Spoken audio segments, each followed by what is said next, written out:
Hello, Wu Ming here. I wanted to start a series about meditation. And in this first video, I'm going to do what's called still weidan, which is a form of Qigong. And Qigong, if you're not aware, is a form of meditation. Every type of Qigong that you can do is supposed to be done as meditation. If it's not done as meditation, you're not getting the full benefits from this exercise. And the benefits are physical health, mental health, reduction of stress, and clarity of mind, clarity of willpower, etc. Um, so I wanted to talk about this subject because I think a lot of people might not know a lot about it. Meditation is something that a lot of people dismiss as not being worthy of their time, and yet meditation is one of the most important things I've ever done in my life. It has given me a very peaceful mind. It has allowed me to deal with very stressful situations. And self-defense is a stressful situation. If you've ever been in a self-defense situation, you know what I mean. Um, it can be a lot of anxiety, a lot of fear, your heart's beating fast, there's adrenaline dumped into your system. And being able to meditate, believe it or not, becomes an asset in self-defense. I don't teach meditation because of self-defense. It has so many benefits to your entire life. If you can learn to meditate, your entire life will improve. Every aspect of your life will improve. But martial arts and self-defense is one aspect that you can improve through meditation. Throughout this series, I hope to get into that more. But for this video, I'm just going to be talking about still weidan specifically. There are many different forms of still weidan, or as some people call it, static weidan. So what weidan is referring to is physical qigong exercise, which is qigong is really energy work, you could say, as a rough translation into English. And so static or still weidan is qigong that is done where the body is stationary. Um, and it's often you're holding a pose of some type. There are many different poses you can hold, but it's all the same practice, really. And it's the different poses stress different muscles and different parts of your body. So you do want to do like a full body workout in a sense through still weidan. But the concept of how to do any of those postures is exactly the same. So I'm just going to discuss, I'm going to go into a horse stance, or I tend to use a sumo stance. I've discussed this. And then, so in this stance, so just being in the stance is a form of still weidan or static weidan. So you could just hold this stance for essentially as long as you can. You just hold the stance, but also you're making this meditation. And so when I say you're making this a meditation, I'm saying that you're practicing awareness. You're being aware of your body. You're being aware of your legs, the feeling that being in this position is giving to your legs. You're being aware of your surroundings. You can do this with your eyes closed or your eyes open. That's the same with any type of meditation. When I do still weidan, I prefer to have my eyes open so I can practice something that my first grandmaster called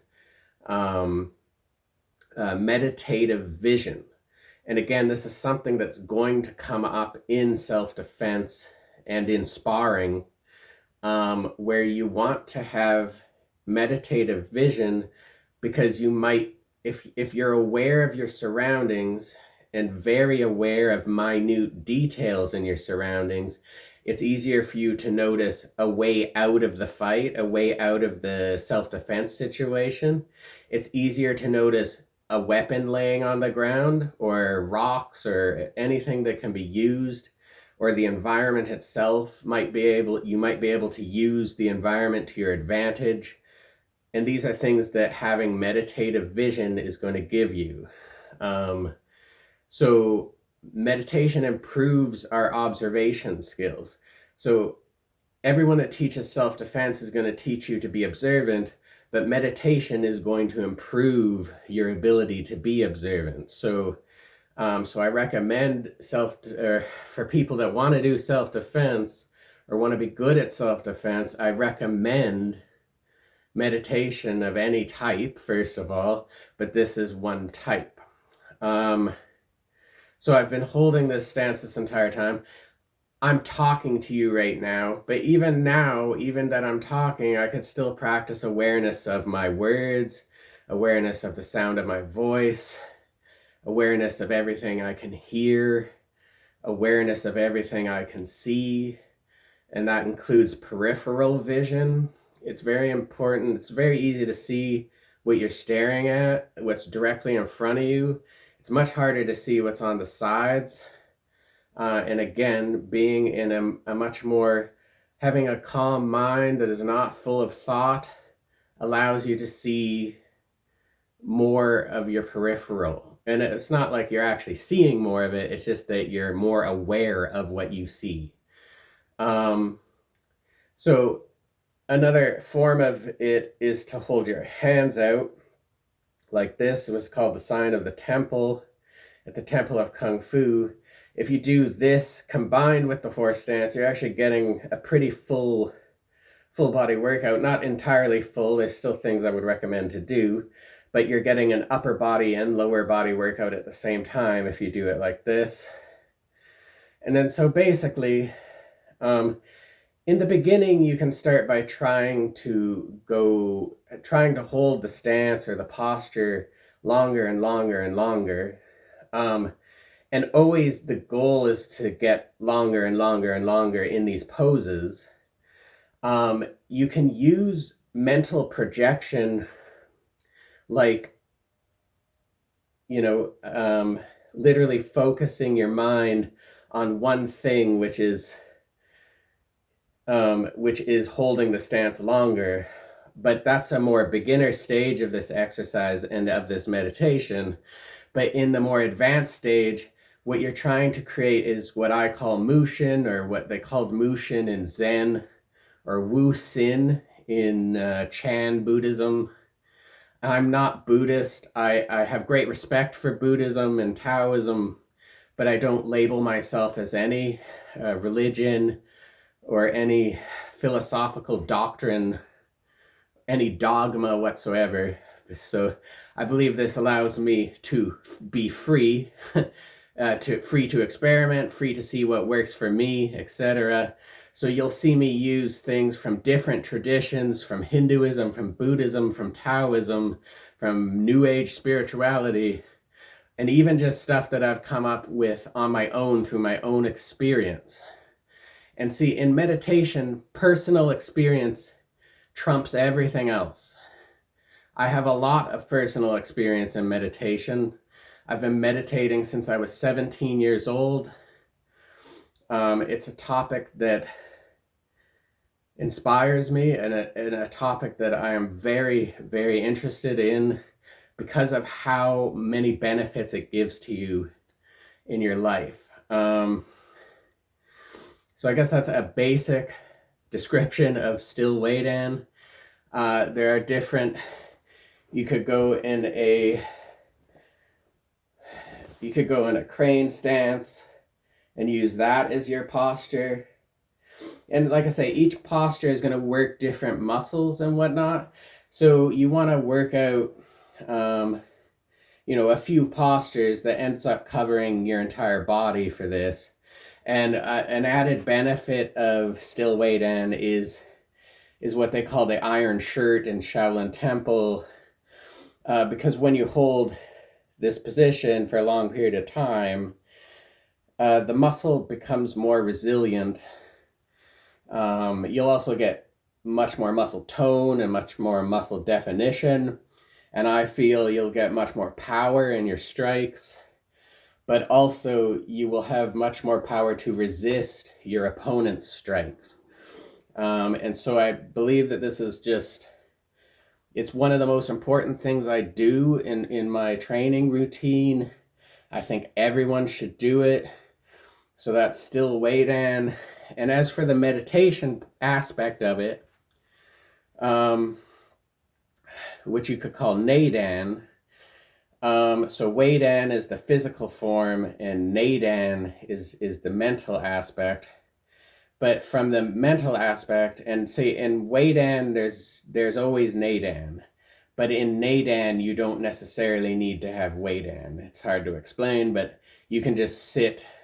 I suppose the sitting posture itself could be considered Weidan, a still Weidan pose, but it's not really. You're not, if you're just in real seated meditation, there's not much strain on your muscles. There is strain on your lower back and whatnot, and that's why some people wear a sash, and that's actually principally what the sash was for, was to support your lower back in meditation. Sorry, from meditation, from a Nadan aspect, from the mental aspect, what you're doing, like I say, is either you focus on one object, which is a mental object, one thought, a singular thought, to arrest the 10,000 thoughts going on in your head normally. And I recommend that for the beginner. And another thing you can do is repeat mantras like Om Mani Padme Hum in this deep resonating voice, because it focuses you on one thing. You're focusing on what you're saying, on that. And then if you go into a deeper understanding of the mantra itself, it has meaning, right? Philosophical meaning. But either way, you're focusing on that one thought that mantra is generating. In a similar way, when you're doing still Weidan, you're focusing on one thing, staying in this position, right? And it's excluding all other thoughts. It's bringing, because normally the mind is errant and focused on these things like anxiety, these things, what happened at work, what your girlfriend did or said, or what your best friend did or said, or what your boss did or said at work, or what some customer did or said at work. We're often so focused on all these other things, and we're not focused on the present moment. And in the beginning, using one thought or one object of focus can arrest all these other thoughts. So that's a huge improvement right there. But that's not the advanced stage. That's the beginner stage. So when you're starting out, that's what I would want you to focus on. But when you become more advanced in meditation, what you're looking for is what I would call Mushin, which is no mind, or Wu Sin, which is no mind. That's Wu Sin is Chinese, Mushin is Japanese, but it means the same thing. Another way to put it is calm, abiding mind, a clear mind, a thoughtless state, a conscious thoughtless state. A lot of psychologists or scientists or whatnot are going to say that there's no such thing as no mind, which is true. If you have an MRI scan or a CT scan on somebody that's meditating, there is activity in the brain. But if you show the brain that is not meditating and the brain that is meditating, there's a huge, vast difference between the two. And then what you also have to look at is how advanced is this meditator? Is this a monk that's been meditating for 20 years? Or is this a guy that just started meditating today? Because his meditation is not going to be as deep, not going to be as calm, not going to be as focused as the experienced meditator. And so even on an MRI and a CAT scan or whatever, there's going to be a difference you can see between a novice meditator and an experienced meditator as well.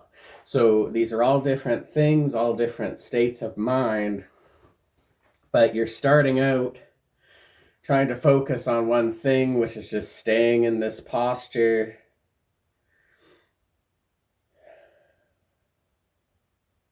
And then eventually you want to be observant of your thoughts, observant of your body, observant of your emotions. And you want to become so deeply aware of all that's going on, your environment, your emotions, the sounds, the visual cues you can see. You want to take that all in and be aware of it totally, as much as possible, as much as is humanly possible. And if you are truly deeply aware, and aware without judgment, aware without bias, aware without intellectualization, a man named Talopa, a monk named Talopa, once said, "End the discursive chain of conceptualization." And that's what we're doing. That's what we're trying to do in meditation. And that's what no mind is. And no, like I said, there's no such thing as no mind from a scientific perspective. I get that. I'm not saying that you literally will scoop your brain out and throw it on the floor. That is not what I mean by no mind. What I mean is that in a conscious sense, that there is no thought traveling your mind. And you can't force yourself into that state. It's a state that comes about in deep awareness of your thoughts, of your emotions. Because when you come deeply, deeply aware of all that, the thoughts, first of all, start slowing down. You start to see gaps between those thoughts. And eventually you start to rest in the gap between the thoughts. And this is a process that takes many years of practice for most people anyway.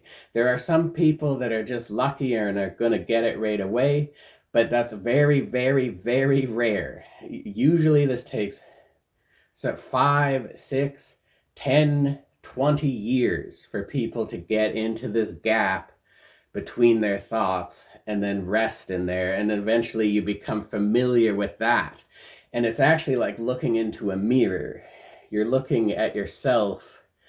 The state of no mind is reflective, and it's reflecting your true essence and your true being. And many people believe if you rest in that spot, that something called spiritual enlightenment or nirvana or moksha,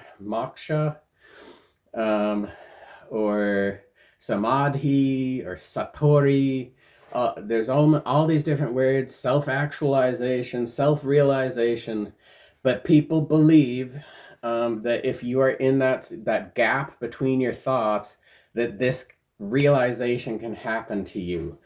I'm not going to go into details of what happens when that happens.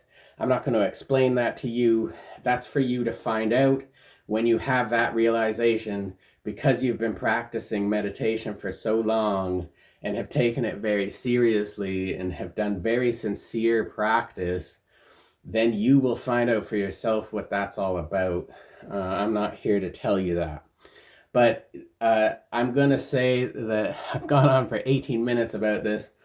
So that's my brief overview, because I actually could go on more, but that's my brief overview of what still or static Weidan should be. Blessings.